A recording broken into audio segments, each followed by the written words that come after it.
Trending issue. Pag humiwalay na ang Mindanao sa Pilipinas. Ano ang gagamiting currency ng Mindanao?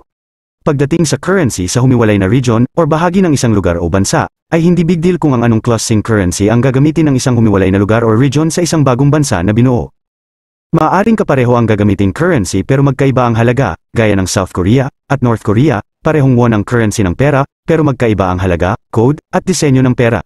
But, if you insist na dapat ibang currency ang gagamitin ng Mindanao dahil humiwalay na ito sa Pilipinas, kung sakaling ang ipangalan ng Mindanao, ang currency ng pera ay bangag, meron ka bang magagawa? Tingnan mo, ang screen ng iyong phone, parang ganito ang sign na 100 bangag, na currency ng Mindanao pero ang halaga nito ay 50 times na mas mataas na halaga ng peso ng Pilipinas. Alam mo ba kung bakit magiging mas mataas ang halaga ng currency ng perang bangag ng Mindanao? At first, let me educate you, ang Mindanao ay blessed sa lahat ng natural resources kasama na ang mga gold, pearl, iron steel, farm area, lamang dagat, at natural gas. Ang Mindanao ay magiging future Dubai in Asia, mas magiging mas mayaman pa sa Dubai dahil ang meron lang sa Dubai ay natural gas lang, pero ang Mindanao ay rich of natural resources pati yung kinakain mong bayabas pag tinatay mo sa gilid-gilid ay tumutubo, ganun kayaman ang Mindanao. Kaya, wag na wag mong smallin ang kakayahan ng Mindanao.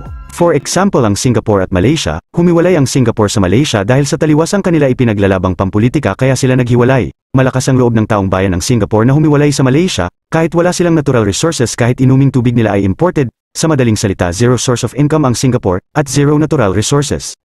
Dahil sa kanilang determination, at unity na humiwalay sa Malaysia, lahat ng mga batas na mali, at hindi magandang batas ng Malaysia ay tinanggal ng Singapore, at binuo ng mas maayos na batas at mas nakakatulong sa pagunlad sa kanilang ekonomiya. Ngayon tingnan mo ang Singapore mas mayaman pa sa Malaysia at lalong mas mayaman pa sa Pilipinas, patunay lang na hindi imposibleng magtagumpay ang Mindanao sa bagong Republic of Mindanao.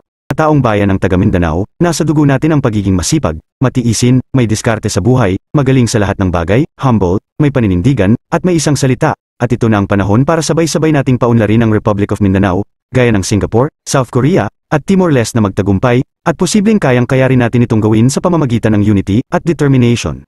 Ang inyong suporta sa darating ng pagboto, at pirma para sa paghiwalay ng Mindanao sa Pilipinas ay mahalaga. Tandaan ang inyong mga boto ay ang inyong boses ng inyong karapatang pumili at magdesisyon.